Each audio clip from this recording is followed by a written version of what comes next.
नमस्कार। आपके घुटनों में दर्द होता है, आपको चलने में प्रॉब्लम होती है, इनमें कट कट की आवाज़ आती है, तो आज मैं इसके लिए ही कुछ अभ्यास, कुछ एक्सरसाइज आपको बताने जा रहा हूँ। आप इस वीडियो को अंत तक ज़रूर देखें और इसको उन लोगों तक भी ज़रूर पहुँचाएँ, शेयर करें कि इस वीडियो को देखकर वो लोग भी लाभ उठा सकें जिनको घुटनों में तकलीफ या दर्द होता है। तो आप ये जो एक्सरसाइज हैं इनको आप अपने बेड पर ही घर में रहकर ही कर सकते हैं, इंडिपेंडेंटली कर सकते हैं। आपको किसी के सहारे की ज़रूरत नहीं है। तो आप अपने बेड पे इस तरह से सहारा लेकर पैरों को लंबे करें और ऐसे बैठ जाएं। और सबसे पहले आप अपने ये पंजे जो हैं इनको आगे की तरफ खींचें, फिर पीछे लाएं, फिर आगे खींचें, फिर पीछे, फिर आगे, फिर पीछे। इस अभ्यास को कम से कम 20 से 25 बार आप करें तो आपको इससे बहुत लाभ होगा। दूसरा एक्सरसाइज देखिए, आप इन्हीं पंजों को ऐसे क्लॉकवाइज, एंटी क्लॉकवाइज इनको ऐसे घुमाना है। दोनों साइड से कम 15 से 20 बार ऐसे घुमाइए दोनों साइड में।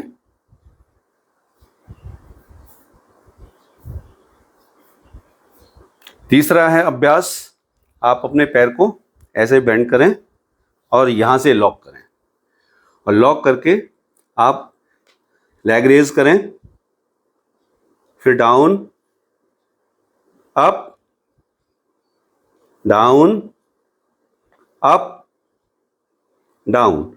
शुरू में 10-10 बार करें। उसके बाद दूसरा पैर पकड़ें। अगर आपको इस तरह से बैठने में प्रॉब्लम है तो आप अपने बेड का सहारा भी ले सकते हैं, जैसे कि मैं पीछे खिसक गया हूं। अब यहां से लॉक करें, up, up, down, up, down, up, down, up, down. इस तरह से लेग रेज में कम से कम 10-10 बार करेंगे।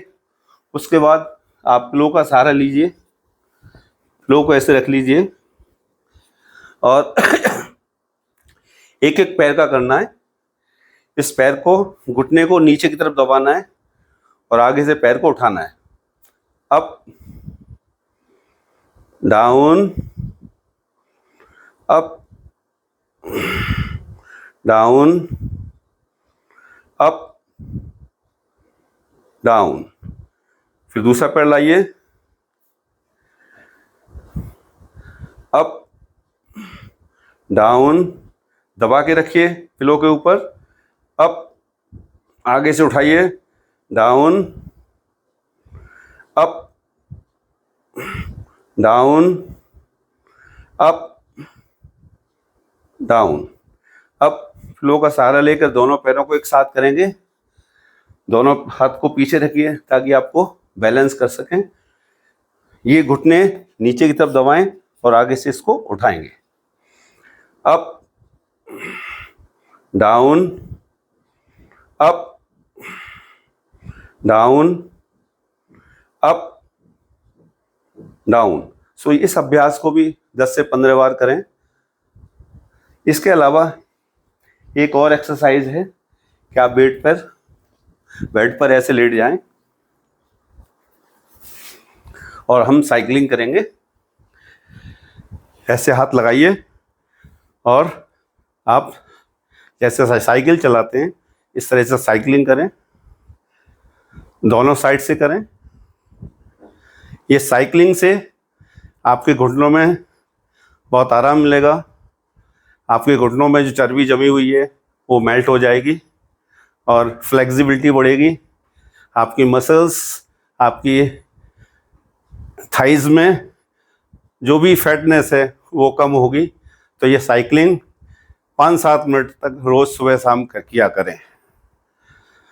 तो ये हो गए आपके अभ्यास। अगर आप इन अभ्यास को डेली सुबह भी और शाम को भी अगर आप करते हैं तो आपका वेट कम होगा, आपकी चर्बी, एक्स्ट्रा फैट जो है वो कम हो जाएगा, आपके घुटनों की फ्लेक्सिबिलिटी बढ़ जाएगी और जो दर्द है वो कम होगा। इनमें कैल्शियम का डिपॉजिट थोड़ा सा बढ़ जाएगा। हड्डियों के लिए कैल्शियम का होना अच्छी बात है। तो आप इस अभ्यास को रोज़ करें। हाँ, एक बात और मैं कहना चाहूँगा कि इसके अभ्यास के एक्सरसाइज के साथ साथ आपको खाने पीने का भी ध्यान रखना है। आप ठंडी चीज़ें खाना परहेज़ करिए, आप खट्टी चीज़ों से परहेज़ करिए, आप ऐसी चीज़ें मत खाइए जिससे पेट में गैस बनेगी, क्योंकि गैस बनने से भी आपकी घुटनों का दर्द बढ़ सकता है। तो उसमें अरवी है, भिंडी है, लौकी है, अरवी, भिंडी और आपका राजमा, चावल, इस तरह के जो आइटम हैं, जो सब्जियां हैं जिनसे गैस बनती है, उनको खाने से भी परहेज करें। सो ये था आपका एक पैकेज छोटा सा। अगर आप इसको रोज अभ्यास करते हैं तो आपको घुटने बदलवाने की ज़रूरत शायद नहीं पड़ेगी। घुटने बदलवाने से पहले एक बार सोच लीजिए, थोड़ा सा 1 आध महीने इसका अभ्यास करके देख लीजिए। अगर इस अभ्यास से आपको फ़ायदा मिलता है तो क्या ज़रूरत है घुटने बदलवाने की। सो आप रोज़ इसका अभ्यास करें, खाने पीने का ख्याल रखें और मेरे इस वीडियो को लाइक करें, शेयर करें और मुझे सपोर्ट करें। बहुत बहुत धन्यवाद।